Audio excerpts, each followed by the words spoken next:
नमस्कार, एबीपी गंगा के web bulletin में आपका स्वागत है। मैं हूं पंकज सिंह गौर और आज बात करेंगे सीतापुर की 4 बड़ी खबरों की।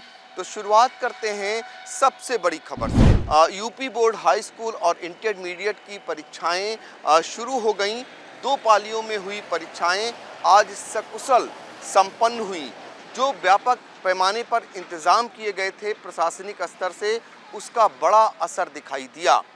चाक चौबंद व्यवस्था के बीच पुलिस फोर्स भी मुस्तैद रही और उन पर निगरानी भी कंट्रोल रूम से रखी गई, जिसके चलते सीतापुर में दोनों पालियों की परीक्षाएं फिलहाल सकुशल संपन्न हो गईं। अगर बात करें तो सीतापुर में 152 केंद्र बनाए गए थे। 94,048 परीक्षार्थियों को परीक्षा देनी थी। काफ़ी संख्या में परीक्षार्थी पहले दिन अनुपस्थित भी मिले, लेकिन जो परीक्षार्थी परीक्षा देने आए उन्हें अंदर जाने से पहले तमाम उनकी जामा तलाशी हुई और जिसके चलते नकल करने की कोई भी परीक्षार्थी सोच भी नहीं सका। कंट्रोल रूम से DIOS निगरानी करते रहे। इसके अलावा अगर बात करें तो सीतापुर में 152 स्टैटिक मजिस्ट्रेट लगाए गए थे। 14 सेक्टर मजिस्ट्रेट तैनात किए गए थे। 7 जोनल में इसे बांटा गया था और 7 सचल दल बनाए गए थे।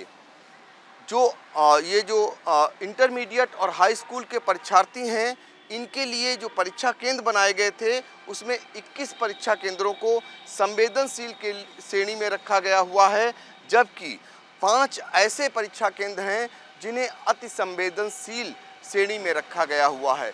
फिलहाल पहले दिन की बोर्ड की परीक्षाएं सकुशल संपन्न हो गईं और जिससे बड़ी राहत आज प्रशासन ने भी ली। अब हम बात करेंगे दूसरी बड़ी खबर से।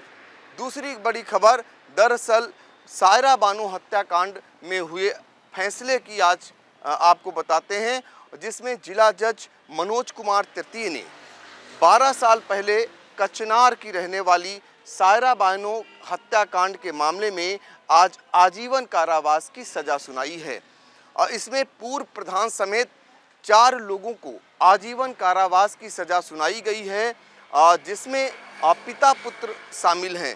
एक महिला जो आरोपी थी वो दोष मुक्त की गई है और आपको बता दें कि वोट न देने के चलते दिन दहाड़े थाना रामकोट इलाके के कचनार में सायरा बानो की गोली मारकर हत्या कर दी गई थी। इस मामले में जिला जज मनोज कुमार तृतीय ने आज सजा सुनाई है और इस मामले की जांच पुलिस ने करते हुए सभी को चार्जशीटेड किया गया था और जिसके बाद ये आज सजा सुनाई गई है। अब बात करेंगे तीसरी बड़ी खबर की। सीतापुर में सबसे ज़्यादा PM आवास के लाभार्थी हैं और सबसे ज़्यादा PM आवास योजना को लेकर शिकायतें भी हैं। ऐसी ही एक शिकायत को लेकर जो लाभार्थी था वो जो है तमाम शिकायतें दर्ज कराई, लेकिन जब कोई सुनवाई नहीं हुई तो पिछले 8 अप्रैल से विकास भवन के सामने भूख हड़ताल पर बैठा हुआ था। फिर भी जब अधिकारियों ने नहीं सुध ली तो इससे आहत होकर, क्षुब्ध होकर इस पीड़ित ने पेड़ पर चढ़कर आज हंगामा खड़ा कर दिया। आलम यह हुआ कि प्रशासनिक अधिकारियों के हाथ पांव फूल गए। आनन फानन परियोजना निदेशक गजेंद्र प्रताप सिंह, CO सिटी सुशील कुमार सिंह वहां पहुंचे और 5 घंटे की मनुहार के बाद जो पेड़ पर चढ़ा हुआ पीड़ित था उसे उतारा गया। दरअसल आपको बता दें कि यह मामला सीतापुर की ब्लॉक लहरपुर का है, जहां की ग्राम पंचायत परसिया निरिया के देश राज का आरोप है कि उसे PM आवास मिला था, लेकिन खाता संख्या दूसरे का डाल दिया गया और उससे पैसे ले लिए गए। इसको लेकर उसने तमाम शिकायतें की। जब कोई सुनवाई नहीं हुई तब उसने ये कदम उठाया और अब वो पेड़ पर चढ़ गया। जो 5 घंटे बाद प्रशासनिक अधिकारियों की मनुहार के बाद पेड़ से नीचे उतरा, तब जाकर अधिकारियों ने राहत की सांस ली।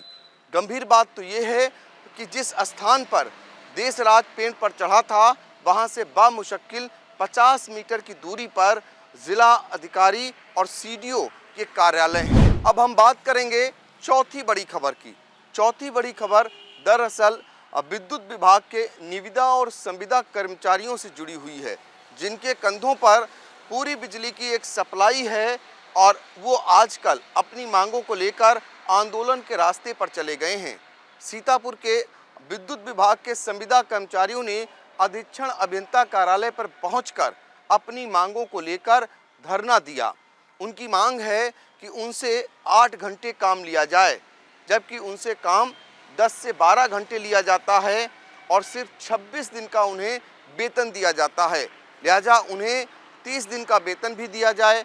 ऐसी मांगों को लेकर संविदा कर्मचारी अधीक्षण अभियंता के कार्यालय पर आज धरने पर बैठ गए और चेतावनी दी है कि यदि उनकी मांगें न मानी गई तो वो लोग 17 अप्रैल से कार्य बहिष्कार पर चले जाएंगे। इसके बाद यदि ऐसा वो कदम उठाते हैं तो निश्चित तौर पर जो बिजली सप्लाई है उस पर प्रभाव पड़ जाएगा, क्योंकि संविदा कर्मचारियों के हाथ में बिजली की सप्लाई पूरी तरीके से कही जाएगी। इस समय अगर कोई बिजली विभाग में काम करता नज़र आता है सप्लाई को लेकर तो वो संविदा कर्मचारी ही हैं। अगर वो हड़ताल पर जाते हैं तो बिजली व्यवस्था भी लड़खड़ा सकती है। हालांकि इस बीच अधीक्षण अभियंता नंदलाल भी वहां पहुंचे और उन्होंने उनकी बातों को सुना है, आश्वासन दिया है, लेकिन संविदा कर्मी फिलहाल मानने को तैयार नहीं है।